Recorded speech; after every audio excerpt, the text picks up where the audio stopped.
Alors, je veux commencer par dire que ce qui vient de se passer dans l'hémicycle est absolument scandaleux.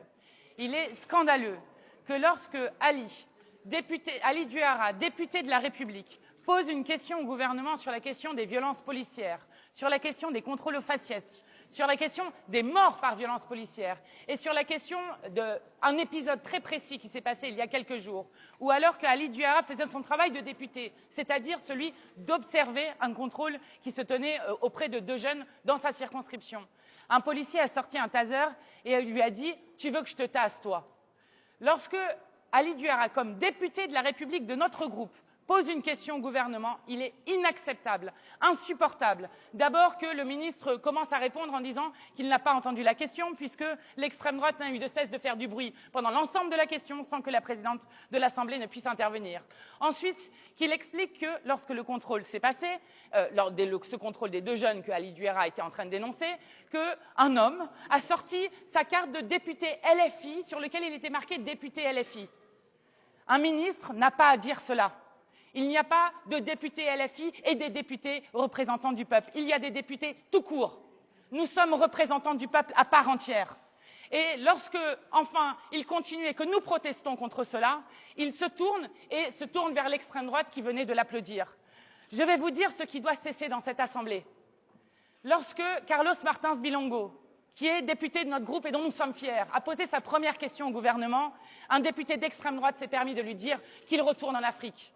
Aujourd'hui, c'est Ali Duhara qui prend pour la première fois la parole sur une question au gouvernement et qui, cette fois-ci, a une réponse d'un ministre qui lui explique qu'il serait en quelque sorte un sous-député et exerce ce qu'on appelle un député au faciès, en expliquant qu'il n'aurait pas à répondre à ce député.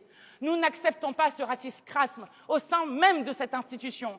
Et je le dis ici, la présidente de l'Assemblée nationale doit réagir autrement que ce qu'elle a fait au perchoir. Parce que ça lui plaise ou non, il y a des hommes et des femmes noirs qui sont représentants du peuple dans ce pays. Il y a des femmes et des hommes d'origine arabe qui sont députés dans ce pays et nous en sommes fiers. Nous sommes fiers que notre groupe représente la société telle qu'il est. Et n'en déplaise à l'extrême droite, la France ne sera jamais une nation ethnique. Elle ne sera jamais ce à quoi ils veulent rabougrir notre pays. La France a toujours été une nation politique autour de notre devise liberté, égalité, fraternité. Ce qui vient de se passer dans l'hémicycle ne peut pas passer comme cela.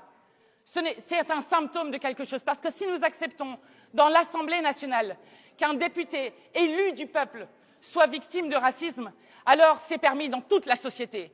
Donc nous le disons, nous appelons à une mobilisation populaire immense le 22 mars, partout dans le pays, partout dans les rues pour déferler, à la fois contre l'extrême droite et contre le racisme. Et je le dis, il y aura des suites à cela, car il n'est pas possible qu'un représentant du peuple soit ainsi méprisé au sein même de notre hémicycle. Ali Duhara est un représentant du peuple et nous sommes fiers qu'il soit aujourd'hui dans notre groupe. Nous sommes fiers qu'il soit aujourd'hui porteur de questions et nous avons honte d'avoir un gouvernement qui n'a même pas répondu à ces questions, qui sont des questions pourtant, qui sont des questions de vie ou de mort pour des millions de personnes dans ce pays. Bien, nous allons interpeller la présidente de l'Assemblée, mais peut-être que Ali Duhara veut peut-être dire un mot. Non, simplement que ce qui s'est passé aujourd'hui, bien évidemment, c'est quelque chose d'absolument inacceptable. Après les contrôles faciès que j'ai pu subir dans ma jeunesse, après la menace de me taser par un policier, aujourd'hui, j'ai vécu la première question au gouvernement au faciès, tout simplement. Et ça, c'est absolument scandaleux pour toutes les personnes qui nous regardent, pour tous ces millions de jeunes et moins jeunes, noirs, arabes, indo-pakistanais et racisés qui nous regardent et qui observent que finalement, même un député aujourd'hui peut être vilipendé par nos institutions et ça c'est absolument crasse, c'est raciste, c'est discriminatoire et tout était dans à la fois ma prise de parole et dans la question que j'ai posée. Mais encore une fois, nous ne lâcherons rien, nous continuerons et j'appelle tout le monde, tous les jeunes et moins jeunes de France à être présents le 22 mars et à marcher pour dire non au racisme et à envoyer un message, en tout cas clair, contre l'extrême droite.